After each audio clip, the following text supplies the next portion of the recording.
नमस्कार मित्रों, संस्कृत साहित्य एवं संस्कृति के चैनल पे मैं डॉक्टर हरिनिवास महर्षि वात्स्यायन के कामसूत्र में आपका स्वागत करता हूं। इस समय चर्चा चल रही है पारदारिक प्रकरण की। पुरुषों को किस तरीके से स्त्रियों को वश में करना चाहिए, दूती को भेजना चाहिए। इस पूरी चर्चा से एक ही बात मालूम पड़ी कि जैसे काम पुरुषों में ही बड़ा प्रबल होता है। महर्षि वात्स्यायन छठे अध्याय में अंतःपुरिका वृत्र प्रकरण का प्रस्तुतिकरण करते हैं कि अंतःपुर की जो स्त्रियां होती हैं, जो राजा के महलों में एक राजा की अनेक रानियां हुआ करती थीं, आजकल ये स्थिति तो पाई नहीं जाती है। तो हम कुछ उस समय की स्थिति की बात करेंगे, कुछ इस समय की स्थिति की भी बात करेंगे। तो कहते हैं नान्तः पुराणाम रक्षण योगात पुरुष संदर्शनम विद्यते। भाई अंतःपुर की ऐसी स्थिति हुआ करती थी कि एक राजा की अनेक पत्नियां हों और वो राजा जब जिसके साथ रच बस गया उसके साथ रच बस गया और उसकी अन्य पत्नियों को तो पुरुषों की दर्शन भी संभव नहीं होते थे। यानी अपना पति नहीं और दूसरा भी कोई पुरुष राजमहल में नहीं आ सकता था। ऐसी स्थिति में ये जो स्त्रियां हुआ करती थी, एक दूसरे के साथ तस्मात् तानि प्रयोगात एव परस्परम रंजेयु, अपने काम सुख की शांति के लिए एक दूसरे के साथ ही आलिंगन और कुछ अकृत्रिम साधनों का उपयोग करके अपने मन की इच्छाओं की पूर्ति किया करती। कई बार धाई को, सखी को, दासी को पुरुषों जैसे कपड़े पहनाना, पुरुषों की तरह तैयार करना, और फिर चूंकि उनके पास लिंग तो है नहीं, तो कंद मूल फल यानी खीरा, ककड़ी, गाजर या जो भी उपयुक्त उसके साधन हों, उनका साधन के रूप में उनके पास से प्रयोग करवा के अभिप्रायम निर्वर्तेयुः, वो अपने मन की इच्छाओं को, अपनी काम की इच्छाओं को शांत किया करती। अव्यक्त लिंगाश्चाधिशयीन पुरुष प्रतिमा, कुछ इस प्रकार के पुरुष भी पाए जाते हैं जिनकी दाढ़ी मूछें नहीं होती। अब उनको अगर स्त्री के कपड़े पहना दिए जाएं तो वो बिल्कुल स्त्री जैसी ही दिखाई दें। ऐसे पुरुषों को स्त्री वेश में छुपा के अंदर ले आती और ऐसे पुरुषों का लाभ ये स्त्रियां प्राप्त किया करती। कई बार राजा भी, जो समझदार राजा हुआ करते, वो ऐसा करते कि एक साथ एक ही रात्रि में अनेक रानियों के यहां जाकर के, जो ऋतुकाल में हो यानी जिससे संतान प्राप्ति की कामना करता हो, उसके साथ सामान्य संभोग किया करता और दूसरी जगह पे जाके उनके साथ आलिंगन, चुम्बन और सारी चीजें करके और कुछ कृत्रिम इस प्रकार के साधनों का उपयोग करके उनको भी संतुष्ट करने का काम समझदार राजा किया करते थे। यानी समझदारी तो इसमें आपने अनेक से विवाह कर ली, इसमें समझदारी तो है नहीं। अगर आप सबको संतुष्ट नहीं रख सकते हैं तो आपसे बड़ा तो ना समझ कोई नहीं है। तो इस प्रकार के भी उल्लेख पाए जाते हैं। योसा वेशांश नागरगान, ऐसी रानियां अपने महल में स्त्रियों के वेश में नवयुवानों को बुला करके, कुछ सेविकाओं को इस प्रकार के विश्वास में लेकर के और उनके साथ आनंद प्राप्त किया करती। यहां महर्षि वात्स्यायन इस संदर्भ में नागरक लोगों को, मैंने आपसे कहा था कि शुरुआत में नागरक किसको कहा जाएगा, इस प्रकार के जो काम प्रिय रसिक लोग हैं उनको चेतावनी देते हैं कि अंतःपुर में कभी भी प्रवेश नहीं करना चाहिए, क्योंकि वहां जाके आप सुरक्षित वापस आएंगे इसकी कोई गारंटी नहीं ले सकता है। इसलिए अंतःपुर में कभी प्रवेश नहीं करना चाहिए। और अगर आप प्रवेश करते भी हैं तो कुछ चीजों का ध्यान कर लें, वहां से निकलने का योग्य रास्ता आपको पता हो, उसके अंतःपुर के आसपास सघन प्रमदवन जंगल हो जिसमें आप छुप सकते हो, रानियों के महल इतने बड़े बड़े हों कि आप एक महल में हैं तो दूसरे महल की रानी को पता ना चले, वहां के सुरक्षाकर्मी असावधान हों। तो ऐसी कुछ स्थितियां हैं जिन स्थितियों में नागरिक अपने प्राण के रिस्क पे रनिवास में जा सकता था। लेकिन ये बात उसको हमेशा याद रखनी चाहिए कि दिन में जाओ और दिन में ही वापस आ जाओ, कभी भी रात्रि को किसी भी भवन में रुकना नहीं चाहिए। अब जो रसिक हैं, जो इस प्रकार के लोग होते हैं, उन्हें तो आनंद भी इसमें आता है और ऐसी रानियों के पास से उनको धन संपत्ति की भी प्राप्ति हो जाती। तो ऐसी स्थिति में ये उनका नित्य कर्म बन सकता है। लेकिन इसके लिए महर्षि वात्स्यायन कहते हैं, परिचारिका से कृत्रिम प्रेम करके परिचारिका को वश में उनको करना चाहिए। रानियों के संदर्भ में भी एक बात कहते हैं कि गुप्तचरों का बड़ा ख्याल रखना चाहिए इनको, और एक नारी जो है ना, वो दूसरी को, तीसरी को, चौथी को, यानी राजा की जितनी रानियां हैं उन सबको अपने जैसा बना लेना चाहिए। इससे सबको संभोग सुख की भी प्राप्ति होगी, और हमाम के अंदर तो सभी नग्न हुआ करते हैं।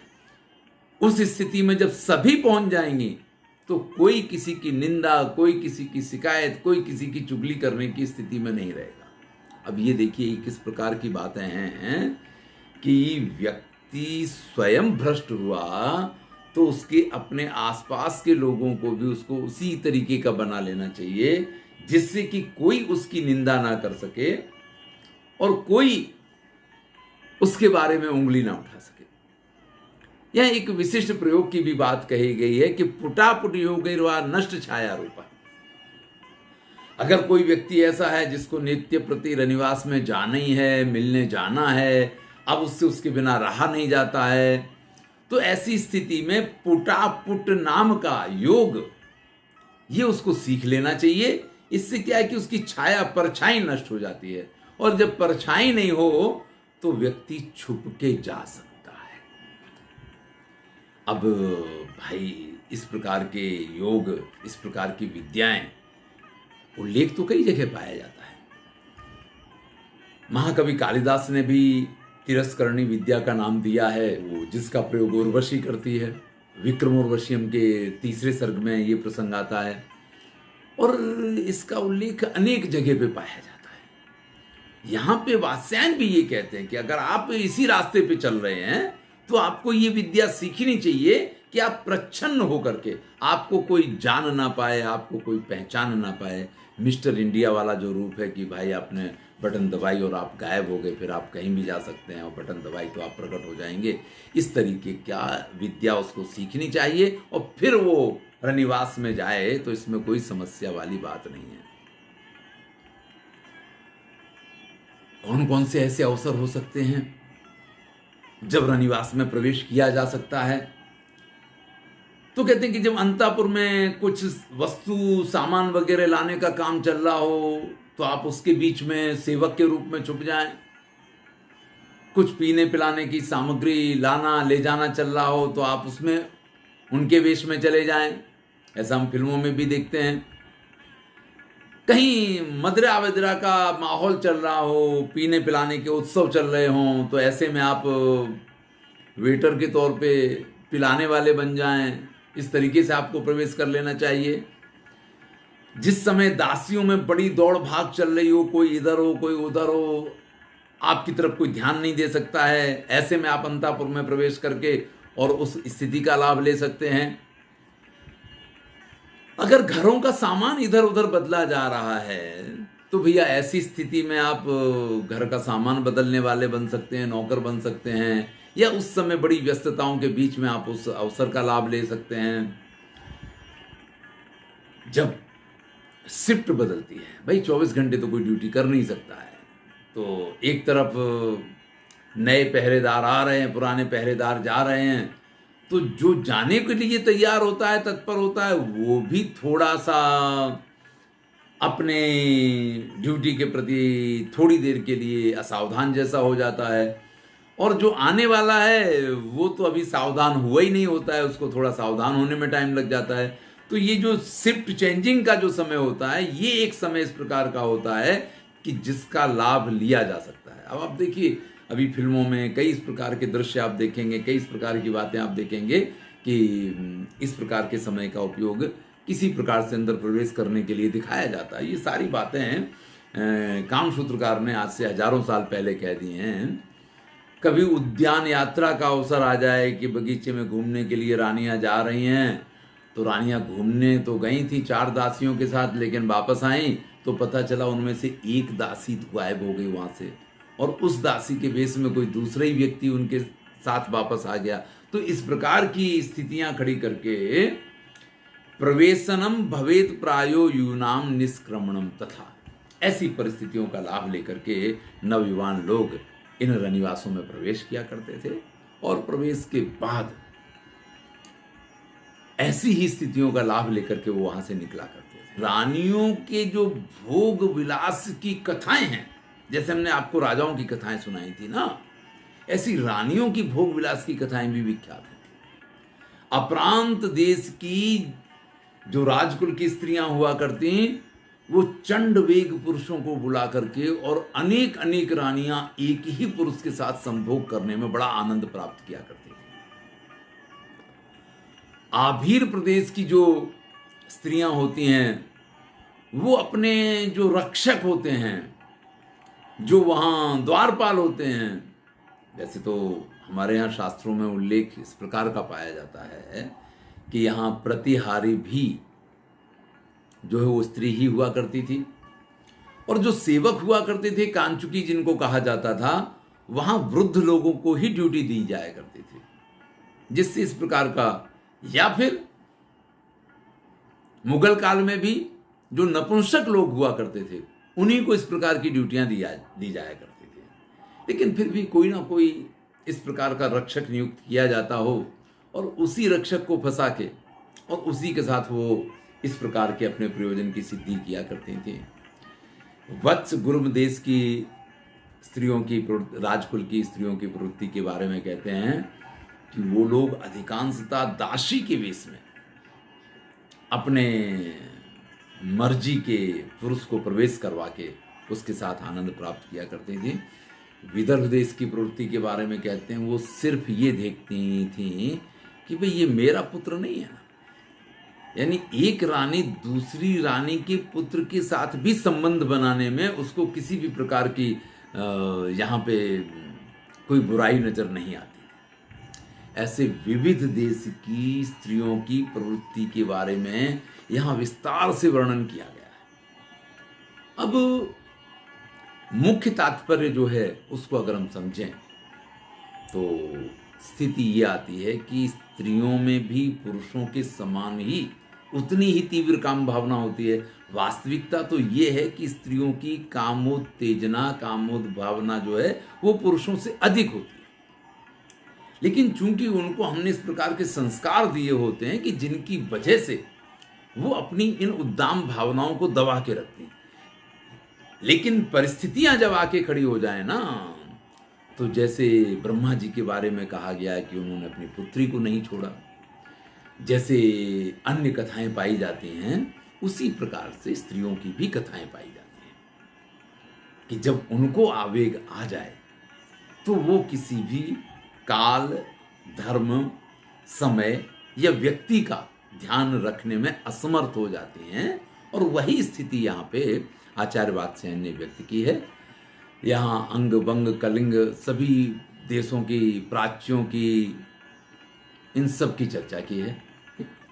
आचार्य वात्स्यायन ने इस अध्याय के अंत में जो बात कही है वो बड़ी ही महत्वपूर्ण है कि हमने आपको ये जो सारी बातें बताई है ना कि स्त्रियों का ऐसा स्वभाव होता है, स्त्रियों ऐसा कर सकती हैं, जो धूतियाँ होती हैं वो स्त्रियों को इस प्रकार से फंसा करके, फुसला करके और दूसरों के प्रेम में डालती हैं, या पुरुषों को क्या क्या करना होता, पुरुष लोग क्या क्या कर लेते हैं, किन स्थितियों में दूषित होकर के स्त्रियां जो हैं वो पुरुषों के चंगुल में फंस जाती हैं। ये सारी जो भी बातें हमने आपको बताई हैं, इन बातों को बताने का एकमात्र कारण जो है ना वो ये है कि आप वास्तविकता को समझें और ऐसी स्थितियां ना आने दें।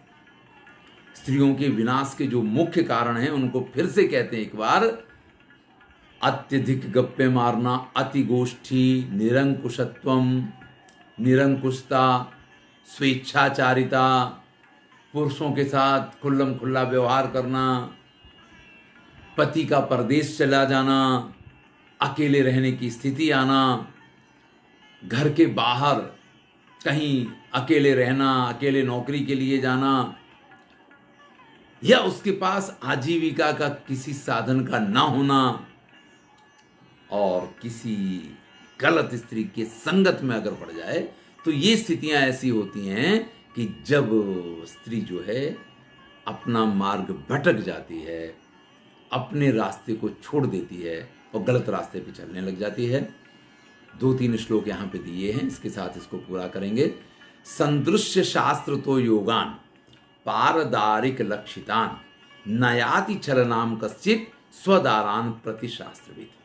भाई शास्त्र यहाँ आपको ये शिक्षा दे रहा है कि आप इन सारी स्थितियों को, सारी परिस्थितियों को और इस तरीके की अवस्थाओं को जानें कि कब कब, कहाँ कहाँ, कैसे कैसे, किनके द्वारा आपकी पत्नी, आपकी पुत्री, आपके परिवार की कोई स्त्री दूषित हो सकती है। यहां ये सारी बातें जो कही गई हैं, इन सब चीजों का ज्ञान करवाने के लिए कही गई हैं। पाक्षिकत्वात् प्रयोगाणाम अपायानाम च दर्शनात्। यहां आपको इसके हर पक्ष, हर पहलू और हर प्रकार के प्रयोग से इसलिए अवगत नहीं कराया गया है कि आप इनका उपयोग करें। याद रखिए, धर्मार्थ योश्च वैलोम्यात्। अगर आप किसी पर स्त्री के साथ संबंध बनाते हैं तो इससे आपके धर्म की भी हानि होती है और आपके अर्थ का भी विनाश होता है। इसलिए पारिदारिक आचरण तो करना ही नहीं चाहिए, दूसरी की स्त्री के साथ कभी भी संबंध नहीं बनाना चाहिए। तो भैया इतनी लंबी स्टोरी काहे के लिए कही? तो आपको अपनी स्त्रियों की रक्षा करनी हो तो भैया ऐसी ऐसी स्थितियों में, ऐसे ऐसे लोगों का साथ, ऐसे ऐसे अवस्थाओं में उसको न जाने दें तो उनकी रक्षा हो पाएगी। प्रजानाम दूषणायैव न विघ्नेयोस्य संविधि। इसलिए ये पूरी पारदारिक प्रकरण की प्रस्तुतिकरण हुई है। यहाँ किसी को दूषित करना, किसी को गलत मार्ग पे ले जाना, ऐसा कोई इस प्रकरण को प्रस्तुत करने का आशय नहीं है। ये महर्षि वात्स्यायन स्पष्ट शब्दों में लिखते हैं। तो भैया पारदारिक प्रकरण प्रस्तुत करने का जो प्रयोजन है वो बड़ा ही स्पष्ट यहाँ आचार्य वात्स्यायन ने समझाया है। तो इतना सब सुनने के बाद हम कुछ चीज़ों को तो समझ ही सकते हैं। देखिए, आज भी पैसेदार घर की जो स्त्रियां होती हैं वो इस प्रकार के पुरुषों के साथ संबंध बनाने के लिए लालायित रहती हैं और उनको प्राप्त भी करती हैं। जैसे वेश्या शब्द है, ऐसे ही पुरुष गिलोय शब्द भी हुआ करता है, यानी पुरुष वेश्या भी कहा जाता है। इसी प्रकार से आपने देखा होगा कि लिस्बन संबंध होते हैं। तो इन सभी प्रकार के संबंधों की यहाँ पे बात की गई है। हस्तमैथुन वगैरह का भी प्रयोग होता है, उसकी भी बात यहाँ पे की गई है। तो जब काम सिर चढ़ के बोलता है तो कोई ना कोई उपाय आवश्यक होता है और उन उपायों के लिए जब जिसको जैसा मौका मिलता है तब वो उसका प्रयोग करता है। श्रेष्ठ बात यह है कि इस प्रकार की स्थिति में आप अपने घर परिवार को ना आने दें। यही इसकी प्रस्तुतिकरण का आशय है। धन्यवाद। मैं हूं डॉक्टर हरिनिवास।